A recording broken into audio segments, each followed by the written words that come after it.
Alors, bonjour à tous. Bienvenue aussi.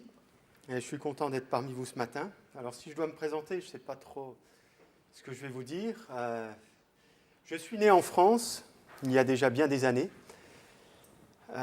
J'ai grandi en France, passé le bac en France, et après, étant double national, j'ai eu le privilège de venir étudier en Suisse. Donc, j'ai fait l'école polytechnique à Zurich. Et ensuite, j'ai fait un doctorat en génétique animale, toujours à Zurich. Entre deux, je me suis marié. Et avec mon épouse, nous avons 4 enfants.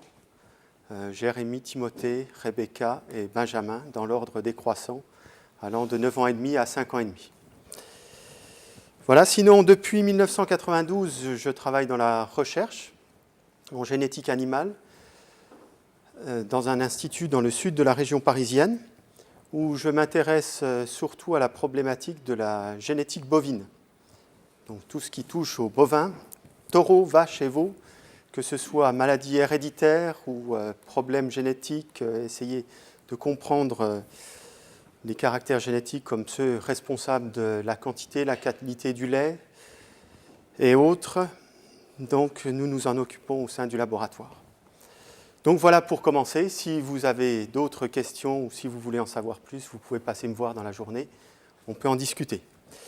Alors le premier thème ce matin, on va couvrir 4 thèmes. Le premier, c'est vrai, a beaucoup plus à faire avec ma spécialité, puisqu'il s'agit de génétique. Et nous allons parler de Bible et code génétique, écriture de la vie. Alors la génétique aujourd'hui, c'est une matière et une science qui est tout à fait à la mode. Je pense qu'il y a très peu de matins où l'on se lève, où l'on écouterait la radio, où l'on lirait les journaux et où on ne trouverait pas une référence à la génétique, soit en bien, soit en mal. Je ne suis pas là maintenant, durant les moments que nous allons passer ensemble, je ne suis pas là pour vous faire de la publicité pour la génétique, mais c'est un domaine en pleine expansion depuis déjà bien des années, et un domaine aussi en pleine controverse. Alors, la Bible nous parle-t-elle de génétique ? J'aurais envie de vous demander ce matin. Ou bien alors, la génétique nous parle-t-elle de la Bible ? Et c'est ce que j'aimerais partager un peu avec vous durant ces quelques instants. Pour commencer, je vous citerai une phrase de saint Augustin qui disait « Les hommes voyagent au loin pour s'émerveiller de la hauteur des montagnes. Ils voyagent au loin pour s'émerveiller des vagues énormes de la mer. Ils voyagent au loin pour s'émerveiller du cours si long des fleuves. Ils vont aller s'émerveiller de l'immensité de l'océan. Et je pense que bon nombre d'entre vous aiment aller passer quelque temps de vacances au bord de la mer. Les hommes voyagent au loin pour s'émerveiller de l'immensité de la rotation des étoiles. Et ils passent à côté d'eux-mêmes sans s'étonner. Ils passent à côté d'eux-mêmes sans s'étonner. Alors, j'aimerais ce matin que l'on s'étonne. On va s'étonner ensemble. On va découvrir ensemble des choses tout à fait extraordinaires, tout à fait merveilleuses. Et on ne va pas partir à l'autre bout du monde. C'est vrai qu'en partant à l'autre bout du monde, on a l'occasion de s'étonner. Avant-hier encore, avec des collègues, on a pu s'étonner, on a été toucher la Lune. Dans le musée de l'aéronautique à Washington, il y a un morceau de pierre de la Lune. Eh bien, on a été s'étonner, on a été toucher la Lune. Et après, on était content. On avait touché la Lune. Bien, ce matin, nous n'allons pas aller... Vous voyez, avec le décalage horaire, je ne sais plus trop où j'en suis. Nous n'allons pas aller toucher la Lune, mais on va aller voir des choses qui sont tellement proches de nous qu'on ne les voit pas. Ou que l'on n'y prend pas garde, que l'on n'y prête pas attention. Et ces choses ont quelque chose à faire avec la vie, avec la génétique. Alors quand on parle de vie, on a besoin de savoir un peu qu'est-ce que la vie. Comment pouvons-nous savoir qu'un organisme est vivant ? Vous allez me dire, il y a des critères pour savoir, pour connaître cela. Par exemple, le fait que quelque chose croît, grandit, peut nous faire penser que la chose est vivante.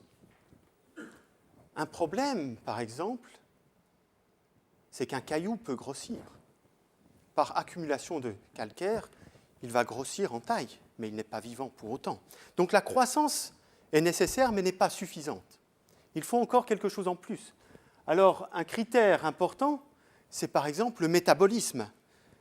Un ensemble de processus tout à fait complexes, incessants, qui va transformer de la matière, qui va transformer de l'énergie. Et tout cela va se faire par des cellules, par un organisme. Et ça va se faire au cours de phénomènes qui vont à la fois édifier ou dégrader. Donc l'anabolisme ou le catabolisme, dégrader ou édifier ou construire des nouvelles choses. Donc le métabolisme est aussi quelque chose de nécessaire pour la vie. Et puis un autre critère qui serait la reproduction, le fait que des organismes vivants peuvent se reproduire, c'est-à-dire que de, par exemple, une cellule, on peut, et nous allons le voir ensemble, on peut passer à 2 cellules, 4, etc. Une façon assez simple de savoir ce qu'est la vie, ou de réfléchir à ce qu'est la vie, c'est de prendre un dictionnaire, de l'ouvrir et de lire. Eh bien, si vous prenez le petit Larousse en couleur, la vie est définie comme suit. C'est l'ensemble des mécanismes fondamentaux de la vie, c'est-à-dire la façon dont les cellules naissent, s'organisent, se reproduisent, vieillissent et meurent. Voilà ce qu'est la vie pour un dictionnaire. Alors, je ne sais pas si vous avez maintenant une meilleure idée de ce qu'est la vie. Moi, je reste un petit peu sur ma faim et j'aimerais ensemble que l'on cherche à découvrir, mais qu'est-ce que la vie? Qu'est-ce que nous apercevons dans la vie? Comment cela est fait? Et surtout, pourquoi, au niveau génétique, pourquoi la vie? Comment, nous allons le voir, il y a des recettes de cuisine, il y a une encyclopédie du vivant, nous allons le découvrir. Et quoi de plus simple pour découvrir cela que de faire une expérience ensemble? Alors ce matin, nous allons faire une expérience. Vous savez, quand j'étais un peu plus jeune, non pas que je suis très vieux, mais quand même, j'ai vieilli depuis ma jeunesse, quand j'étais un peu plus jeune, j'aimais démonter les choses. J'aimais savoir ce qu'il y avait à l'intérieur d'un poste de radio, de télévision. Alors je le prenais, je le démontais, je récupérais des vieux trucs qui ne marchaient plus, et puis je les démontais. Ça, c'était un petit peu ce que j'aimais faire, un réveil, une montre. Je prenais le tournevis. Après, on ne pouvait plus les remonter. Ça, en tout cas, j'étais incapable. Mais au moins, démonter, voir ce qu'il y avait dedans. Eh bien, c'est ce que l'on va faire ensemble ce matin. Nous allons démonter la vie. Pourquoi? Parce que si l'on veut savoir comment une chose complexe fonctionne, et la vie est quelque chose de complexe, eh bien la meilleure façon de le savoir, c'est encore de démonter. Alors, on va découvrir finalement, et ça c'est pas un scoop, je pense que vous en avez déjà une certaine idée, on va découvrir que la vie, c'est pas quelque chose de simple. Et je vous propose de passer justement quelques instants dans un bureau d'études, dans le bureau d'études d'un ingénieur absolument fantastique, merveilleux, d'un créateur. Alors déjà, quand on parle de vie, on va pouvoir s'apercevoir que la vie est constituée de petites briques. Tous les organismes vivants sont constitués de cellules. Et ça, on le sait depuis à peu près le XVIIe siècle, quand un Flamand, van Leeuwenhoek, a inventé le microscope et s'est mis à regarder d'un peu plus près les organismes vivants, la nature qui l'entourait. Et si l'on regarde donc, si vous regardiez maintenant un peu votre peau, dans quelques petits millimètres carrés, il y a une quantité phénoménale de petites briques qui constituent des cellules qui constituent votre peau. Toute chose vivante se constitue d'infimes parties de matériaux vivants que nous appelons cellules. Et la cellule est la plus petite unité de la vie. Et alors, quelque chose de primordial, si vous n'êtes pas encore réveillé, c'est le moment de vous réveiller, on a besoin de retenir un chiffre, c'est qu'un être humain, c'est au moins 10 000 milliards de cellules. Donc je demande à ceux qui ont le plus de mémoire de retenir ce chiffre pour tout à l'heure, nous allons en avoir besoin. Alors, nous avons différents types de cellules.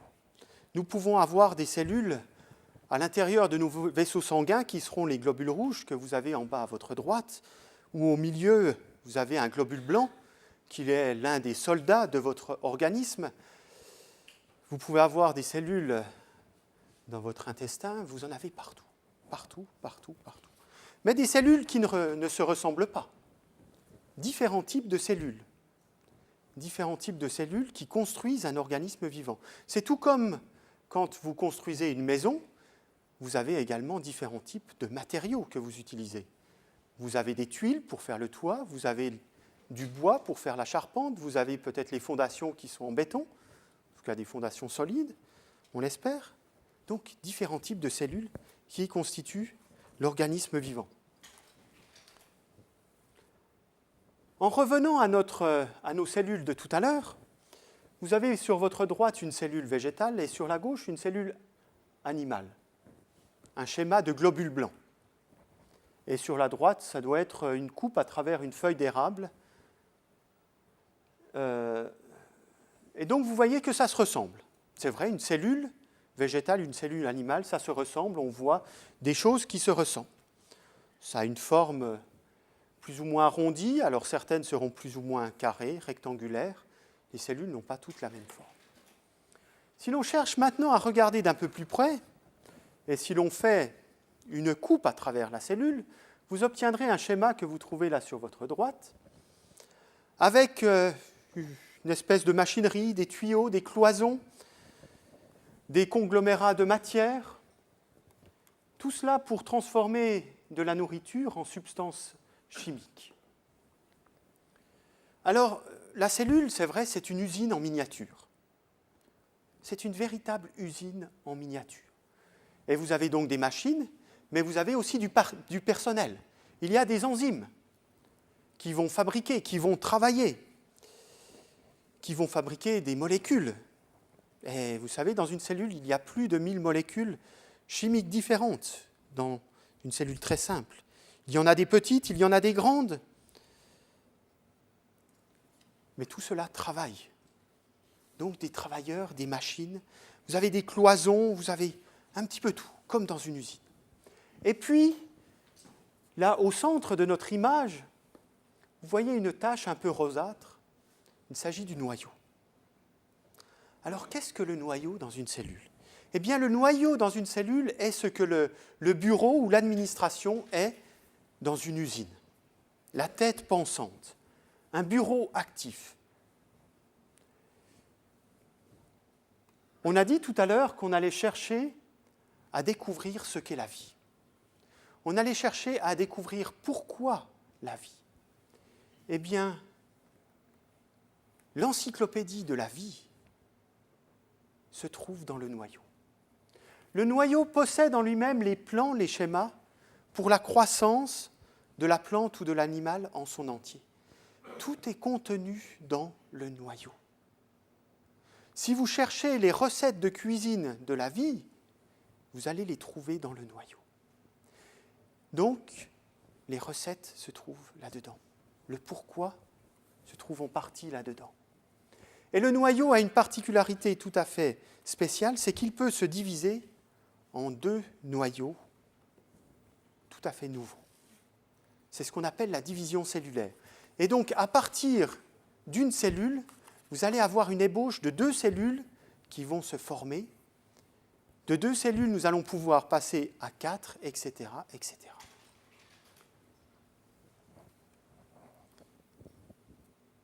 J'aimerais faire une petite parallèle. Pour les dames, quand vous voulez cuisiner, pour les messieurs, c'est aussi vrai, peut-être encore plus vrai, mais pour les dames, quand vous voulez cuisiner, vous avez besoin d'ingrédients. Vous allez les trouver dans votre frigo, congélateur ou dans votre cuisine. Vous avez besoin d'ingrédients, vous avez besoin d'une recette, donc d'inscription, codée, mais que vous comprenez. Et ensuite, vous allez suivre une certaine marche pour mélanger tous ces ingrédients et pour arriver à un produit final qui est par exemple un gâteau. Au niveau de la cellule, c'est la même chose. On a vu que la cellule devait produire quelque chose, qu'il y avait des travailleurs qui devaient produire quelque chose. Eh bien, il faut que la cellule, à un moment donné, sache comment, pourquoi et avec quoi construire des nouvelles molécules, des nouvelles choses.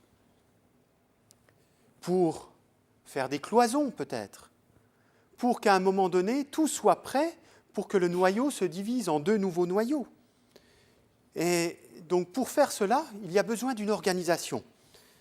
D'une organisation pour dire à tel et tel, tiens, maintenant c'est toi qui dois travailler, qui dois faire cette substance, pour qu'après, au cours de la chaîne, tel autre ait, au moment opportun, la substance adéquate pour construire la nouvelle membrane cellulaire. Pour un gâteau, donc, ça semble assez simple, des recettes de cuisine. C'est comme, aussi pour construire une maison, c'est peut-être un petit peu plus compliqué qu'une recette de cuisine, mais ça reste relativement simple. Vous avez des plans, vous avez des matériaux de départ, et vous allez mesurer, prendre votre mètre, aller sur le terrain, travailler, construire, et vous allez aboutir finalement à un produit final. Donc, pour cuisiner, on a besoin d'une recette. Pour construire, on a besoin d'un plan. Particularité commune, il faut écrire. Mettre quelque chose par écrit pour pouvoir communiquer. Et pourquoi nous écrivons ? Pourquoi aujourd'hui nous écrivons ? Pourquoi au cours des temps l'homme a cherché à écrire ? Eh bien tout simplement parce que l'écriture est un aide-mémoire. Vous savez, on ne se souvient pas toujours de tout. Et des fois on oublie. En tout cas moi ça m'arrive, peut-être pas ici en Suisse, mais moi j'arrive d'oublier beaucoup de choses. Eh bien l'écriture est un aide-mémoire. De plus, si on a un système d'écriture relativement simple, eh bien, ça peut devenir universel. On va l'utiliser à travers le monde, même à travers les civilisations. Ça rend possible une communication à distance. Si, par exemple, nous mettons par écrit ensemble ce matin une recette de cuisine, je vais pouvoir l'envoyer en France, à l'autre bout de la Suisse ou ailleurs, et une autre personne pourra faire cette recette de cuisine en suivant le plan que l'on a donné. La même chose pour construire une maison. Et puis, l'écriture permet de fixer définitivement une information. C'est-à-dire ce que j'écris aujourd'hui, je peux le conserver, le ressortir dans 5 ans, 10 ans, 20 ans, ou dans plusieurs siècles. Alors, j'aimerais juste voir un petit peu avec vous, retracer un historique très rapide de la façon dont les hommes ont écrit à travers les siècles, et finalement essayer de voir par rapport à la vie, puisqu'on a vu que des informations étaient codées au niveau de la vie, comment l'information de la vie est codée, comment cela est fait à l'intérieur d'une cellule. Alors, il y a de cela des milliers d'années, un petit exemple que j'ai tiré de la Chine, eh bien, en Chine, on écrivait, et dans d'autres régions du globe, on écrivait sous la forme de pictogrammes. C'est-à-dire qu'on dessinait des petits dessins, des petits objets, des idées, on les gravait sur un support. Et ce support, ici, ça pouvait être des os ou des écailles de tortue. Mais on pouvait tout aussi graver des pictogrammes sur de l'argile ou tout autre support. Alors, tout à l'heure, je vous ai montré l'intérieur d'une cellule, très courtement, très brièvement, on aura l'occasion d'y revenir. On a vu le noyau, une tache rosée. Je vous le dis tout de suite, il n'y a pas d'écorce, il n'y a pas d'os, il n'y a pas d'écailles de tortue à l'intérieur du noyau pour écrire les informations du vivant. Plus tard, la civilisation égyptienne a inventé un système d'écriture tout à fait superbe au niveau artistique, les hiéroglyphes que Champollion a décryptés au cours d'un dur labeur, mais ça permettait de mettre par écrit pas mal de choses. Vous retrouvez des traités de différents domaines, la pierre de Rosette, bien sûr, mais là aussi, ce n'est pas l'écriture que nous trouvons à l'intérieur de la cellule. C'est beaucoup trop compliqué. Il y a des milliers de hiéroglyphes pour pouvoir communiquer.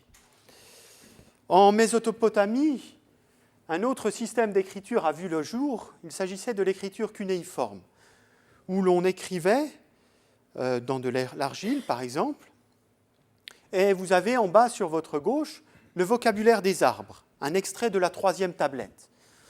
Alors, la 3e tablette, c'était une des premières tablettes qui avait un caractère thématique un peu vivant, puisqu'il s'agissait de décrire différentes variétés d'arbres, d'arbustes, et d'énumérer un petit peu les différentes parties de ces arbres et de ces arbustes. L'écriture cunéiforme sur des blocs d'argile dans de la pierre. Un système très lourd. Ce n'est pas le système que nous trouvons dans le noyau. Ou alors, on serait terriblement lourd. Donc vous voyez, au cours des siècles, on a utilisé différents systèmes d'écriture, des centaines et des centaines de pictogrammes, des milliers de signes dans le système hiéroglyphique, pour arriver aujourd'hui à ce que l'on semble, ou ce que l'on croit être un système très simple, l'alphabet, que nous apprenons tous à l'école, de A jusqu'à Z, quelques lettres, quelques chiffres, et nous pouvons mettre par écrit tout ce que nous voulons. Nous pouvons écrire des dictionnaires, des encyclopédies, des recettes de cuisine. Nous pouvons écrire si nous disposons d'un support à l'écriture. D'un support qui, au cours du siècle aussi, s'est transformé, a évolué quelque peu, puisqu'on est passé de la brique, de l'argile, des écorces d'arbres, des morceaux d'os de tortue, on est passé à du parchemin, à des papyrus, à du papier aujourd'hui, à des supports même électroniques. On est même passé à un système que l'on croit simple, qui est 1-0, au niveau de l'informatique. Et puis, au cours du temps, il y a un système qui est relativement intéressant, qui est basé sur de l'herbe séchée, que des Indiens en Amérique du Sud utilisaient pour tenir une certaine comptabilité. Pourquoi je vous cite ce système ? Eh bien, ce support d'écriture, ce support à la communication, c'est parce qu'il commence un petit peu à ressembler à l'écriture à l'intérieur du noyau, à l'intérieur des cellules. Ces herbes de pampas que l'on séchait, on pouvait faire des nœuds dans ces herbes et ainsi garder une information. C'est comme si aujourd'hui, ce matin, à Romanel, on inventait un nouveau système de communication et que je prenne un de mes lacets et que je me mette à faire des nœuds dedans. Je ferai un nœud, un nœud, un nœud, un double nœud, un double nœud, un double nœud, et après, pour terminer, encore un nœud, un autre nœud, et finalement encore un nœud. Et j'essayerai de vous dire, par cela, j'essayerai de vous dire quelque chose. Nœud, nœud, nœud, double nœud, double nœud, double nœud, nœud, nœud, nœud. Peut-être certains comprennent ce que je veux dire, d'autres sont complètement perdus. Et pourtant, point, point, point, trait, trait, trait, point, point, point, ça veut dire quelque chose en morse. S-O-S. Donc le système nœud, nœud, nœud, double nœud, double nœud, double nœud, nœud, nœud, nœud, sur mon lacet, on pourrait l'utiliser ensemble pour communiquer. On pourrait même se dire, bien à partir de maintenant, on communique comme ça. Dans la rue, je sortirais d'un seul coup mon lacet, je vous le montre, vous me diriez, ah, il a besoin d'aide, allons l'aider. SOS. Donc on pourrait monter un système de communication tout à fait simple. Et par ce système de communication, on se rapproche du système tout à fait génial que notre Créateur a mis au point au sein de la cellule pour coder toutes les informations du vivant. Alors, on a vu qu'au niveau de l'écriture, on a besoin d'un système d'écriture, l'alphabet, d'un support, le papier. Au niveau de la génétique, pour la vie, c'est la même chose. Nous avons un support à l'écriture et une écriture. L'écriture, le code génétique, et le support de l'écriture, c'est l'acide désoxyribonucléique, ADN. Vous en entendez parler plutôt sous la forme de ADN que d'acide désoxyribonucléique. Et donc, avec ce système d'écriture et avec ce support à l'écriture, eh bien, au sein de la cellule, nous avons un système de codage de l'information du vivant. Nous avons au sein de la cellule, au sein du noyau, une encyclopédie tout à fait complète du vivant. Alors, on a besoin d'en savoir plus, on reste sur notre faim. Je vous ai dit tout à l'heure que tout cela était contenu dans le noyau. Je vous ai dit tout à l'heure qu'on allait démonter la vie pour voir vraiment, en tout cas démonter un organisme vivant pour voir ce qu'est la vie, comment c'est codé. Alors on va le faire, on va aller voir à l'intérieur d'un noyau. Et voici ici, nous nous trouvons à l'intérieur d'un noyau. Vous allez me dire, on ne voit pas grand-chose, il faut allumer la lumière. Oui, c'est vrai qu'on ne voit pas grand-chose. À l'intérieur du noyau, à un certain moment de la division cellulaire, que nous appelons métaphase, voilà ce que l'on peut observer. Des amas grisâtres à l'intérieur du noyau. Ou alors, si on colore ça un petit peu différemment, ça peut être un peu orangé. Et puis, vous voyez, à un endroit bien particulier, on a une petite tache un peu jaunâtre, plus prononcée. On s'est amusé au laboratoire à colorer la région responsable de la croissance des cornes chez les vaches. Voilà, c'est cette région qui est allumée, là. Vous avez allumé, là, sur un certain chromosome. Ces amas de matière que l'on voit tout à l'heure sur la diapo précédente qui était gris, et sur cette image qui sont plus orangés, eh bien, ces amas de matière, ce sont des chromosomes. Ce sont des chromosomes. Et sur ces chromosomes se trouve l'information du vivant. Les chromosomes, ce sont le support à l'écriture du vivant, le support à l'écriture génétique, et l'information contenue aussi. Il y a une écriture à l'intérieur. Alors, si on étudie, si on prend des cellules de différents organismes vivants, et qu'on se mette, vous avez vu tout à l'heure, ces amas de matière, on aurait pu les compter. Je ne l'ai pas fait parce que je veux faire une petite expérience avec vous. Donc, si on prend différentes cellules de différents organismes vivants, c'est-à-dire je prendrai des cellules d'un être humain, si je prends des cellules d'une vache, si je prends des cellules d'une souris, des cellules d'un cheval, je peux essayer de compter combien de chromosomes se trouvent dans la cellule. Et par exemple, pour les cellules humaines, je vais retrouver toujours le même nombre de chromosomes. En tout cas, j'espère, sinon c'est qu'il y a un problème. On va retrouver 46 chromosomes. Pour une vache, par exemple, c'est 60. Pour une souris, c'est 40. Alors tout à l'heure, vous avez pu compter qu'il y avait 60 chromosomes. J'espère que vous avez pu compter ça. Et donc, vous savez tout de suite que les chromosomes que l'on a vus, que l'on a observés tout à l'heure, il s'agissait de chromosomes de vache. En fait, c'était un taureau. On le verra aussi tout à l'heure pourquoi. Vous avez sur votre droite une image qui vous montre ce qu'on appelle un karyotype humain, c'est-à-dire l'ensemble des chromosomes d'un être humain. Vous allez me dire, ah tiens, mais on trouve qu'ils se ressemblent. Bien oui, les chromosomes se ressemblent. Si on regarde un peu plus près, on s'aperçoit que si l'on prend une photo des chromosomes et qu'on observe ça de très près, on peut les découper et les grouper deux par deux, les chromosomes. Et ensuite, on peut les classer, par exemple, comme ces chromosomes, il y en a combien ?